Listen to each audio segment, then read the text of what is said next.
दुष्काळी तालुक्याला पाणी मिळालं पाहिजे, सर्वसामान्य लोकांचे प्रश्न सुटले पाहिजेत, यासाठी प्रामाणिक प्रयत्न केले. 10 वर्षात प्रत्येकाच्या सुखदुःखात सहभागी होऊन ऋणानुबंध जोडले, मात्र मतांची भेट मिळाली नाही, अशी खंत व्यक्त करताना भावूक झालेले माजी आमदार विक्रम सावंत यांनी पराभवाने खचून न जाता पुढील काळात नव्या उमेदीने लढाई सुरू ठेवू असा निर्धार करत कार्यकर्त्यांना बळ दिले. नुकत्याच झालेल्या विधानसभा निवडणुकीत महाविकास आघाडीतील काँग्रेसचे उमेदवार विक्रम सावंत यांचा पराभव झाला, त्यामुळे कार्यकर्ते नाराज होते. त्यांना बळ देण्यासाठी कार्यकर्त्यांचा स्नेहसंवाद मेळावा आयोजित केला होता. यावेळी सावंत बोलत होते. विक्रम सावंत पुढे म्हणाले, तालुक्याचा चेहरा मोहरा बदलण्यासाठी, दुष्काळी भागातील लोकांचा विकास करण्यासाठी राजकीय कारकीर्द सुरू केली. पहिल्या टप्प्यात माझ्यावर विश्वास ठेवून लोक पाठीशी राहिले. आमदारकीच्या काळात हा विश्वास सार्थ करण्याचा प्रामाणिक प्रयत्न केला.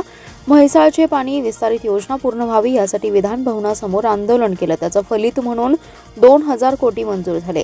याशिवाय सत्ता असताना आणि विरोधात असतानाही शहरासह तालुक्यासाठी कोट्यावधीचा निधी आणला. या विधानसभेत पराभव झाला. 75,000 मते मिळाली, हेही काही कमी नाहीये. निम्म्या जनतेने आपल्यावर प्रेम दाखवले. जातीचं राजकारण आणि ईव्हीएम मशीन घोटाळा यामुळे पराभव झाला, म्हणून खचून न जाता नव्या उमेदीनं काम करण्याची गरज आहे. येणाऱ्या स्थानिक स्वराज्य संस्था, नगरपालिका निवडणुका महाविकास आघाडीतील घटक पक्षांना सोबत घेऊन एकजुटीने लढवून आपली ताकद निर्माण करू, अशी ग्वाही त्यांनी यावेळी दिली आहे.